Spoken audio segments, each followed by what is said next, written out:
Pour parler de la géographie de la France, il faut que je vous donne avant tout des petits repères, comme par exemple la rose des vents, où vous avez toutes les directions. Alors vous avez par exemple, pour vous orienter sur un plan, vous avez le nord, le sud, l'est et l'ouest.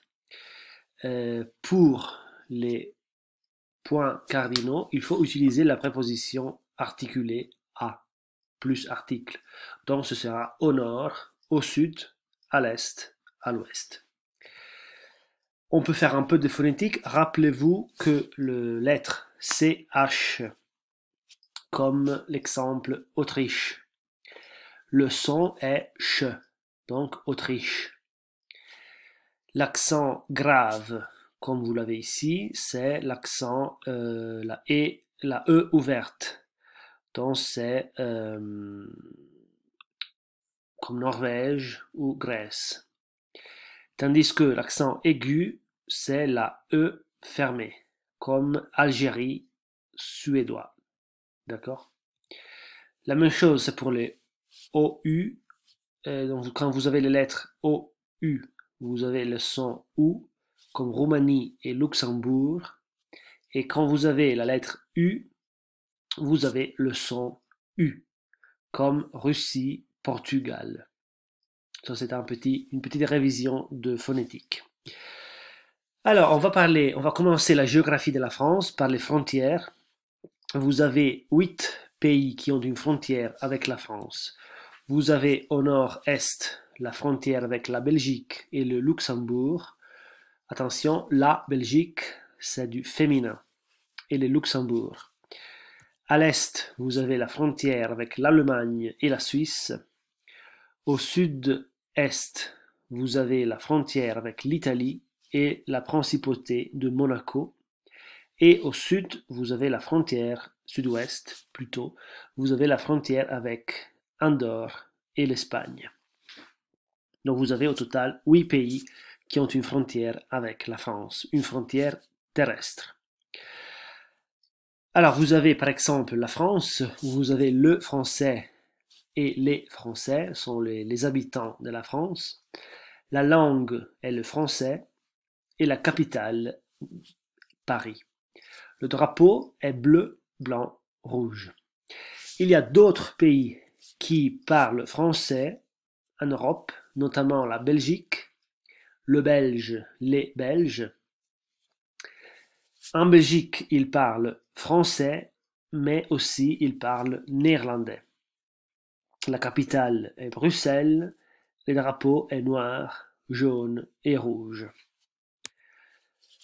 La Suisse parle aussi français, les Suisses sont les habitants de la Suisse. L'allemand, le français et l'italien sont les 3 langues officielles du pays. La capitale est Berne et le drapeau est une croix blanche sur un fond rouge. Luxembourg parle aussi le français avec l'allemand.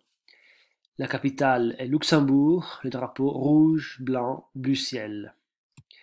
Vous avez la principauté de Monaco qui également parle français et vous avez la principauté d'Andorre qui parle catalan, espagnol et français. La France, bien entendu, n'a pas seulement des frontières terrestres, on les a vues tout à l'heure, mais la France a aussi des frontières maritimes.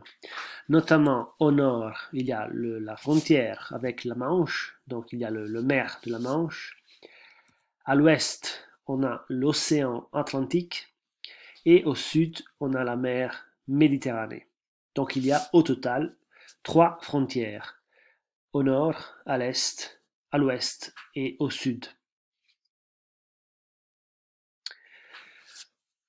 Alors, bien que le territoire de la France soit principalement formé de plaines, il y a aussi en France des montagnes et bien entendu il y a beaucoup de fleuves.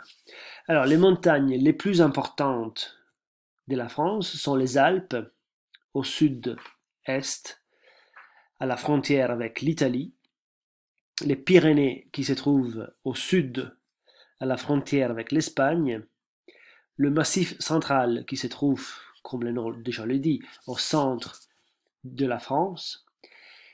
Le Jura et les Vosges qui se trouvent, eux, à l'est de la France. En particulier le Jura, ici, vous le voyez, c'est à la frontière avec la Suisse. Et les Vosges se trouvent en Alsace, donc au nord-est de la France. Les fleuves. En France, il y a des très longs fleuves. Vous avez par exemple la Seine, c'est le fleuve peut-être le plus important de la France, le plus connu au moins, parce qu'elle passe par Paris. Donc c'est le fleuve qui passe par la capitale. Et vous avez la Loire, qui est le fleuve le plus long de France, qui part du Massif central et se jette dans l'océan Atlantique. Vous avez le Rhin, à la frontière avec l'Allemagne, vous voyez ici, c'est le Rhin qui après se jette dans la mer du Nord, dans la mer,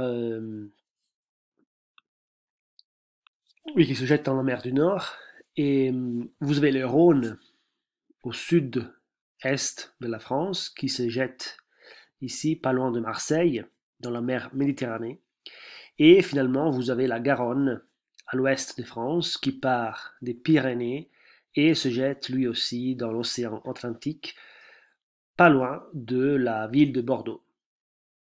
Donc, ce sont les fleuves les plus importants. Bien entendu, il y en a d'autres, mais les plus importants sont les 5 que vous avez dans la présentation.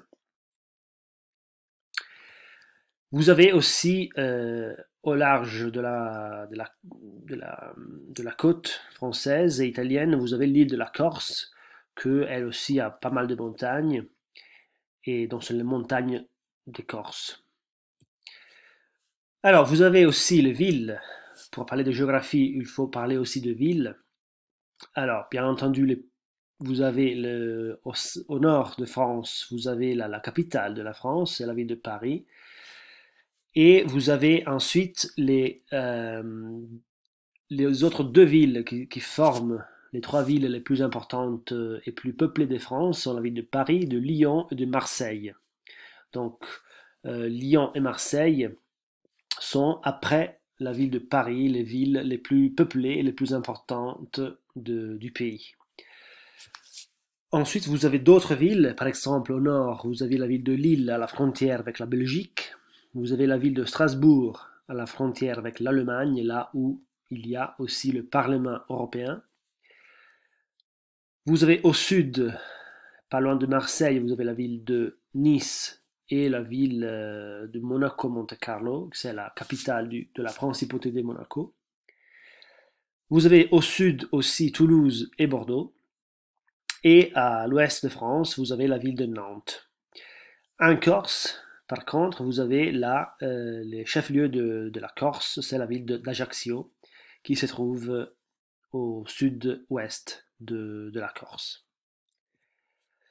Alors, on a parlé jusqu'à maintenant de la France européenne, de la France continentale, parce que la France continentale est disons la France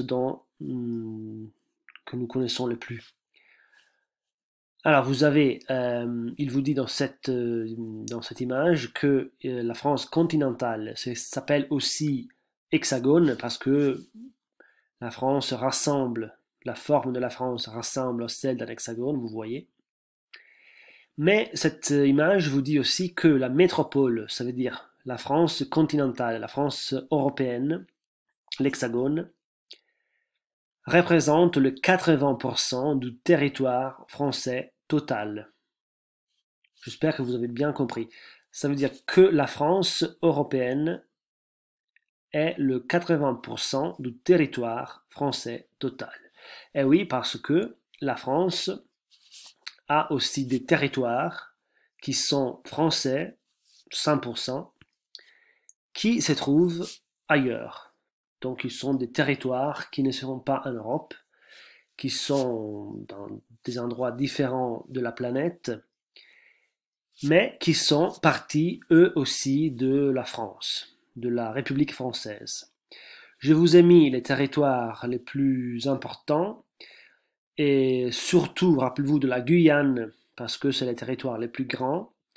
Et vous avez d'autres territoires qui sont assez connus, comme la Guadeloupe, la Martinique, la Polynésie française, la Mayotte, la Réunion.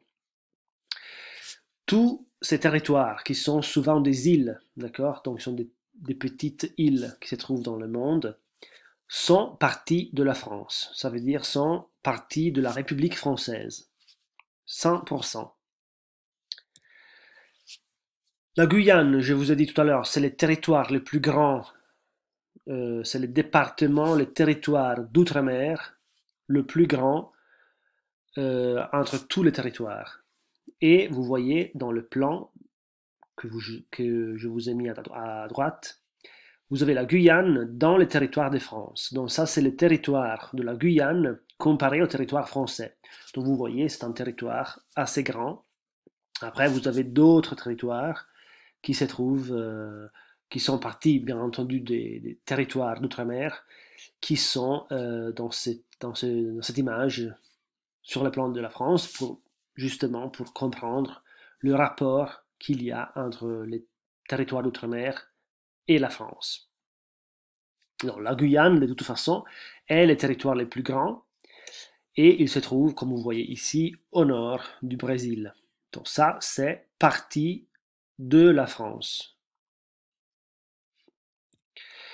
Je vous ai mis ici quelques images de ces territoires. Alors Saint-Pierre-et-Miquelon, si vous vous souvenez, c'est un territoire qui se trouve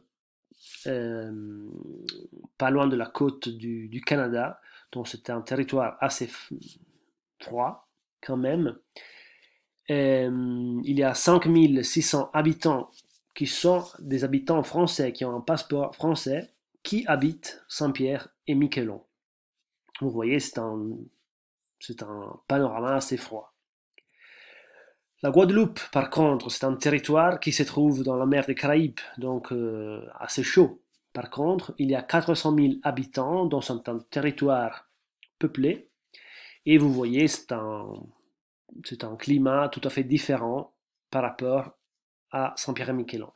La Guadeloupe aussi fait partie de la France, donc ceux qui habitent à la Guadeloupe sont des Français, comme des Français qui habitent Lyon, Paris, Nantes ou Nice.